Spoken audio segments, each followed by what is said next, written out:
ಕೇಳಿದ್ದು ಸುಳ್ಳಾಗ್ಬೋದ್ರಿ, ನೋಡಿದ್ದು ಸುಳ್ಳಾಗ್ಬೋದ್ರಿ, ರುಚಿ ನೋಡಿದಾಗ ನಿಜ ತಿಳಿಯುದ್ರಿ. ಹಂಗೆ ಈ ಒಂದು ರೆಸಿಪಿ ಹಲಸಿನಕಾಯಿಗಳನ್ನ ಸಣ್ಣದಾಗಿ ಈ ರೀತಿ ಕಟ್ ಮಾಡಿ ಇಟ್ಕೊರಿ.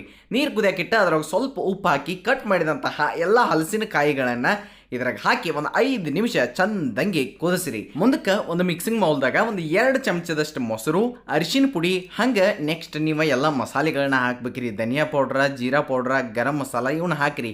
ಅದಾದ ನಂತರ ಶುಂಠಿ ಬೆಳ್ಳುಳ್ಳಿ ಪೇಸ್ಟನ್ನು ಸೇರಿಸ್ರಿ. ಸ್ವಲ್ಪ ಕಸೂರಿ ಮೇಥಿ ಮ್ಯಾಗಿಂದ ತಿಕ್ಕಿ ಹಾಕಿರಿ.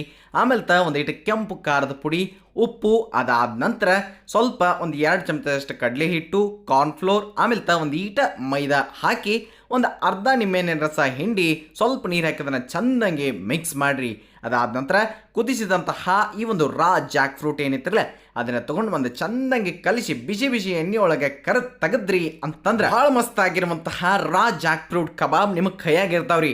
ಹಂಗೆ ಡೀಟೇಲ್ಡ್ ವಿಡಿಯೋ ಬೇಕು ಅಂತಂದ್ರೆ ನಮ್ಮ ಯೂಟ್ಯೂಬ್ ಚಾನಲನ್ನು ಈ ಬಯೋದಾಗಿರುವಂತಹ ಲಿಂಕ್ ಮೂಲಕ ಹೋಗಿ ನೋಡ್ರಿ. ಹಲವಾರು ರೆಸಿಪಿಗಳು ನಿಮಗೆ ಸಿಗ್ತಾವು.